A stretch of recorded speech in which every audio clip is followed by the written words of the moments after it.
আমার নিজের একটা সিক্রেট দোয়ার কথা আপনাদের বলি। আরাফাতে, মিনাতে, মুজদালাফাতে বা দোয়া কবুলের জায়গাগুলোতে সবারই মনের কিছু চাওয়া থাকে একান্তের।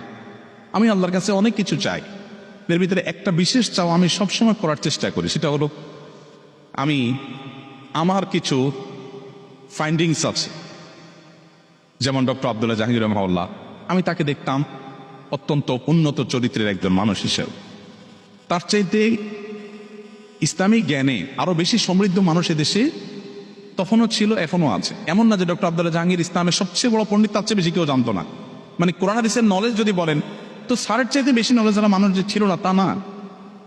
যে জিনিসটা স্যারের আমাকে আকৃষ্ট করতো, আমি তার সরাসরি ছাত্র না হয়েও তার দ্বারা সবচেয়ে বেশি প্রভাবিত আমি ছিলাম, সেই জিনিসটা হলো যে তার যে চরিত্র, তার যে চরিত্রের মাধুর্য, তার যে চারিত্রিক সৌন্দর্য, তার যে আচরণের সৌন্দর্য, তার যে আখলাকের সৌন্দর্য, এইটা আমি খুব কম মানুষের মধ্যে পেয়েছি।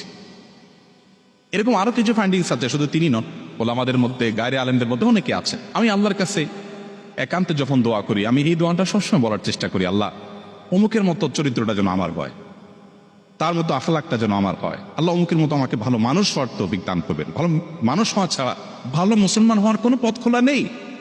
ভালো মুসলমান মানে হলো বাই ডিফল্ট আপনাকে ভালো মানুষ হতে হবে। ভালো মানুষের সেই সংজ্ঞায় ভালো মানুষ হতে হবে যে সংজ্ঞা কোরআন দিয়েছে, যে সংজ্ঞা সুন্নাহ দিয়েছে। এজন্য আসুন, আমাদের সবচেয়ে বড় স্বপ্নের জায়গা, আমাদের সবচেয়ে বড় টার্গেটের জায়গা, আমার জীবনের বড় একটা গোল, আমার জীবনের একটা বড় স্বপ্ন, আমার জীবনের বড় একটা চাহিদা, চাওয়া আল্লাহর কাছে যেন থাকে যে আল্লাহ, আমি মরার আগে অন্তত তোমার রাসূল যে মুসলিমের চিত্র অঙ্কন করে গেছেন, তিনি যে উন্নত চরিত্রের অধিকারী ছিলেন, আমি যেন মৃত্যুর আগে হলেও সেরকম মুসলমান হয়ে সেরকম মানুষকে দুনিয়া থেকে যেতে পারি।